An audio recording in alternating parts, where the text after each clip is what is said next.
was 8 years old in Pearl Harbor time, and I grew up with a real interest and intrigue with airplanes.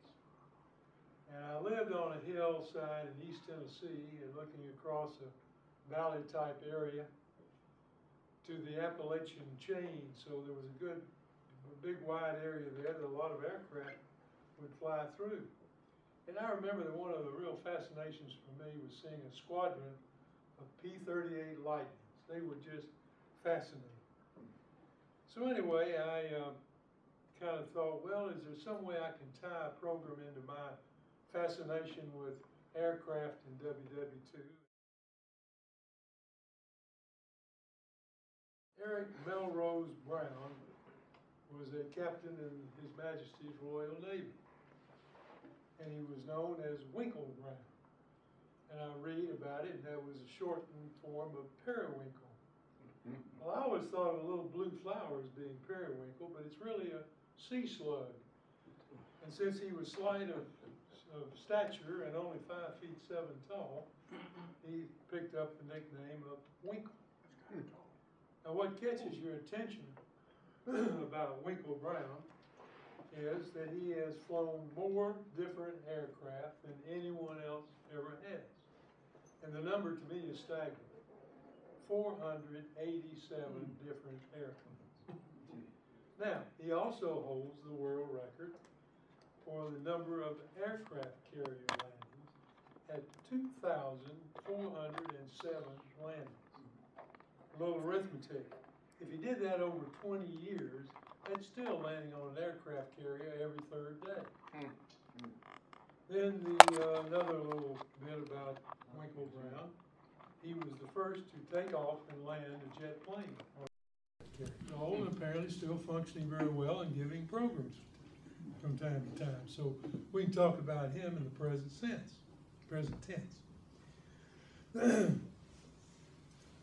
Well, most often these personalities are remembered not only for their accomplishments, but usually for certain events that they participated in, and also personalities that they may have come into contact with or interacted with during their careers. And the first thing about Winkle Brown, other than his impressive statistics, is that first he was a Scot. He was born near Edinburgh in 1919. In 1936, his father, who was ex-Royal Flying Corps, took him to the 36 Olympics in Germany, where he had the opportunity through his father to meet Herman Goring, and he also met Ernst Uday, who was a World War I flying ace for the Germans. And reportedly during that meeting, Uday said, "You really should take up flying." Well, 2 years later, Uday invited Brown to come to Germany to an automobile showing exhibition. And by that time, Uday was a major general in the Luftwaffe.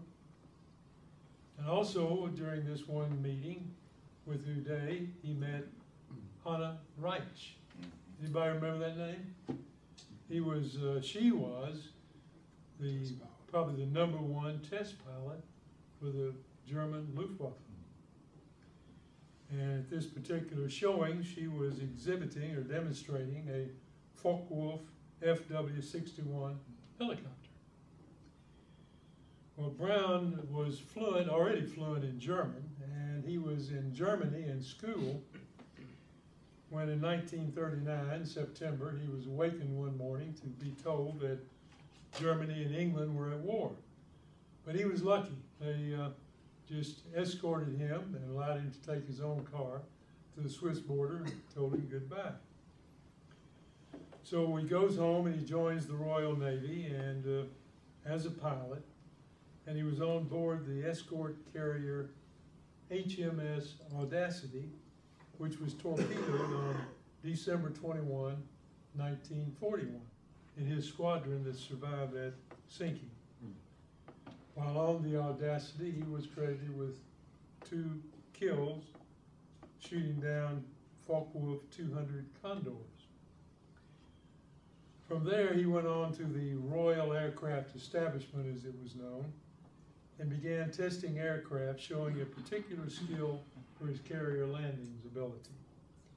In 1943, he'd already landed on a carrier 1,500 times, and that was on 22 different carriers. As the Naval Chief Test Pilot, he put a Spitfire into a dive and achieved 0.92 Mach, which almost the speed of sound. He got the attention of General Jimmy Doolittle, who was concerned with problems that the P-38s and the P-40s and the P-51s, or P-47s, I guess, were experiencing instability on their steep dives at high speeds. So he got Winkle Brown to do some testing and came up with the conclusion that the P-51 Mustang was less likely to become unstable during these high-speed dives.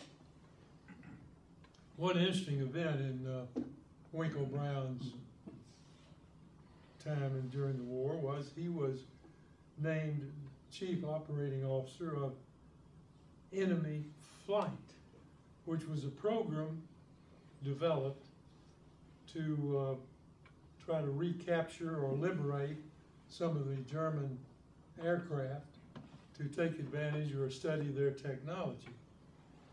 So right toward the end of the war, he was with a group, and they flew into an airfield in Denmark, which had just been liberated. The only unfortunate thing was it hadn't been liberated. The Allies had been stalled and didn't make it quite to the airfield. So it was still an operational Luftwaffe operation. He lands. He is greeted by the commanding general of the particular airfield, who promptly surrenders. And here is Winkle Brown, with only a sidearm, took over and captured the airfield with 2,000 personnel. So he accomplished his mission, and people in Brown's wartime career already mentioned that he had met Herman Goring.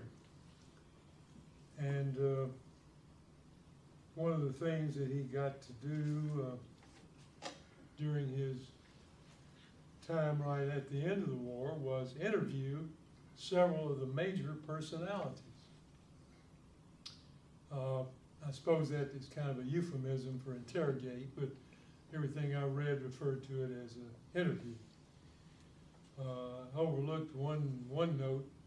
This Uday, what I read, he was the #2 flying ace, second only to von Richthofen in World War I. But he took a dramatic end during the middle of the war. He shot himself while talking to his girlfriend on the telephone, and he scribbled on his headboard that he was depressed because he had been mistreated by Goring. So that was Uday. But anyway, these interviews that I referred to included Goring, Werner von Braun, Willy Messerschmitt, Dr. Ernst Haenkel, and a top fighter ace, Erich Hartmann. He also renewed his pre-war acquaintance with Hanno Reitz, who of course was taken into custody as a German enemy. One interesting note on that was she lived until 1979, and just a month before she died, she wrote a letter to Winkle Brown, and fondly remembering how kind he was in his conversations with her. But another one of his interviews was a woman by the name of Irma Gries, G-R-E-S-E. Not sure of the pronunciation. Irma was worked at Auschwitz, and she was in charge of she was the warden of the women's section at Belsen-Belsen. According to Brown, after he had interviewed her, he characterized her as the worst human being he had ever met. She was known as the Beast of Belsen and the Hyena of Auschwitz. Now, we know about how quickly justice occurs these days, but Irma was among a group that were tried under British military law right at the end of the war, and by December 13th, 1945, they arrived at their decision, convicted her as a war criminal, and at age 22, the Beast of Belsen was hung.